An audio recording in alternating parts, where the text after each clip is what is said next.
Hello viewers, it is something very important. हमारे tenses वाले segment में अब आने वाला है past which plays a very crucial role in tenses. क्योंकि पास्ट एक बहुत इंपॉर्टेंट टेंस है। इसका सबसे पहला टाइप हम लोग पढ़ने वाले हैं विच इज इंडेफिनिट, जिसको आप सिंपल भी कह सकते हैं। इट इज पास्ट इंडेफिनिट और सिंपल, बोथ आर राइट, दोनों सही है। वेल, पास्ट सिंपल क्या है? पास्ट सिंपल वो टेंस है जिसमें जो काम हो गया उसके बारे में बात की जा रही है। जैसे कि कोई भी काम, कोई भी एक्शन अगर आपने पास्ट में किया, एक बार किया, कोई एक एक्शन के बारे में आप बात कर रहे हो, वो पास्ट सिंपल में बताया जाता है।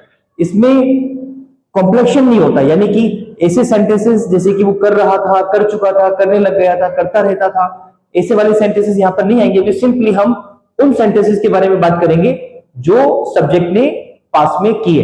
अब कितने पास्ट में किए इसका कोई लिमिट नहीं है, कितने भी पास्ट में हो सकते हैं। एक दिन पहले, एक साल पहले, 1000 साल पहले या 10,000 साल पहले।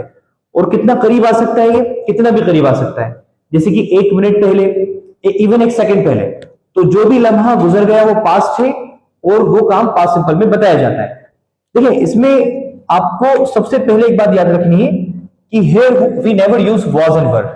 जब भी आपके सेंटेंस में आपको एक्शन मिल रहा है, वर्ब है, कोई काम हो रहा है, तो आप वॉज वर्ब का इस्तेमाल नहीं करेंगे, बस उस वर्ब को सेकंड फॉर्म में टर्न कर देंगे सिंपली। जैसे कि आपके सेंटेंस में है जाना, तो आप वहां पर वेंट का इस्तेमाल करेंगे। आप कम का इस्तेमाल नहीं करेंगे, आप कैन का इस्तेमाल करेंगे। आप स्पीक की जगह स्पोक का इस्तेमाल करेंगे, राइट की जगह रॉट का इस्तेमाल करेंगे, गो की जगह वेंट का इस्तेमाल करेंगे। तो आपको कभी भी यहां पर फर्स्ट फॉर्म का इस्तेमाल नहीं करना है, चाहे सब्जेक्ट ग्रुप ए का हो या बी का हो, इससे कोई फर्क नहीं पड़ता। No was, no word, nothing, only V two. अब यहां पर सबसे पहले हम अपने सब्जेक्ट लिखेंगे, जैसे कि I, you, we, they, he, she, it, name, और साथ में लगा देंगे वर्ब की सेकंड फॉर्म। हो गया। दोनों ग्रुप का एक ही रूल है, दोनों के साथ वर्ब की सेकंड फॉर्म लगानी है। अब देखिए, मैं आपको थोड़ी सी प्रैक्टिस करवा रहा हूं कुछ वर्ब की, आप मेरे साथ साथ बोलिएगा। गो, वेंट, गॉन, गो, वेंट, गॉन, गो, वेंट, गॉन। अरे थोड़ा जोर से बोलिए, आसपास वालों को भी सुनने दीजिए। Come, came, come, come, came, come, come, came, come. Speak, spoke, spoken, speak, spoke, spoken, speak, spoke, spoken. Write, wrote, written, drive, drove, driven, ride, rode, ridden. कुछ वर्ब ऐसी होती है जिनकी सारी फॉर्म सेम होती है, जैसे कि cut, cut, cut, shut, shut, shut, hurt, hurt, hurt, cast, cast, cast. ऐसी और भी बहुत सारी हैं। वेल, तो आपको इनमें से सेकंड फॉर्म का इस्तेमाल करना है। जैसे कि हमें कहना है कि मैं लाइब्रेरी गया था, तो कैसे कहेंगे? I went to library. उसने मुझे कॉल किया था, ही कॉल्ड मी। हम लोगों ने इंग्लिश बोली थी, वी स्पोक इंग्लिश। तो इस तरीके से आपको सेंटेंसेस पास्ट सिंपल में बनाने होते हैं। हिंदी में यूजुअली आपको इसके आखिर में या था मिलता है, उसने ऐसा किया था, उन लोगों ने ऐसा किया था। और अगर ना भी मिले तो आप समझदार हैं, आप समझ जाइएगा पुरानी बात हो रही है, तो हमें यहां पर सेकंड फॉर्म का इस्तेमाल करना है। जब भी हम नेगेटिव सेंटेंस बनाते हैं तो नेगेटिव में सबसे पहले सब्जेक्ट्स आएंगे, आई, यू, वी, दे, कोई भी। उसके बाद नॉट का इस्तेमाल करेंगे। लेकिन आपको पता है कि नॉट कभी भी किसी भी सेंटेंस में अकेला नहीं आता। किसी भी शादी में जाना हो, पार्टी में जाना हो, नॉट को चाहिए होता है एक साथी। नॉट कभी अकेला काम नहीं करता। तो ऐसे मौके पर जब नॉट अकेला पड़ जाता है, we contact with do's family. अब डू की फैमिली में कौन कौन है? Do, did, done. अब डू, डिड और डन में से सेकंड फॉर्म कौन सी है? आप लोग बताइए। अरे आवाज नहीं आ रही है, जोर से बोलिए। डिड है ना? यस।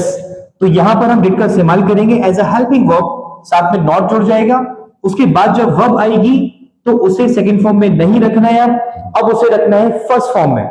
देखिए, कंफ्यूज ना हो, हम आपको पहले भी समझा चुके हैं कि अगर आपके सेंटेंस में दो वर्ब हो तो पहली वाली वर्ब पर आपको रूल अप्लाई करना है, सेकंड वाले को छोड़ देना है।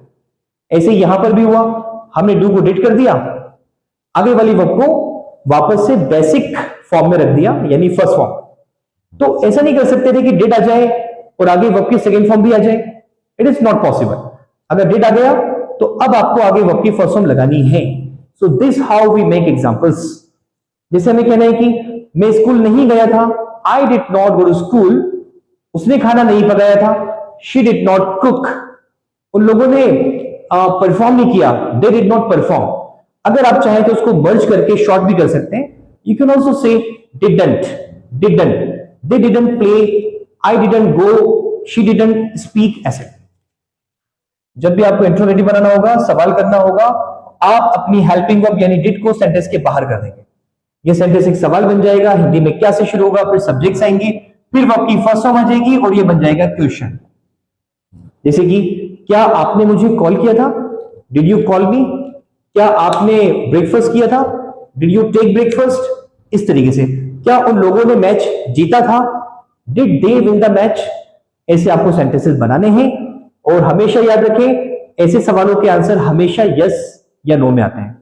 जब भी आपको सेंटेंस में हेल्पिंग वर्ब सबसे आगे मिलेगी, आपको हमेशा आंसर या तो यस में देना है या नो में देना है, क्योंकि ये सवाल कंफर्म करने के लिए पूछे जाते हैं। आई होप आपको समझ में आ गया है। और एक बात पे और गौर करिएगा कि जहां जहां डिड है सवाल में, नेगेटिव में, वहां वहां पर वर्ब की फर्स्ट फॉर्म है, और जहां डिड नहीं है मतलब पॉजिटिव में, तो वहां पर वर्ब की सेकंड फॉर्म है। This is past simple. I hope कि आपको समझ में आ गया है। अब मैं आपको एक सेट बता रहा हूं, अपनी कॉपी में लिख लें, डिड यू प्ले क्रिकेट, तो इसका आंसर आएगा yes I played cricket, no I did not play cricket.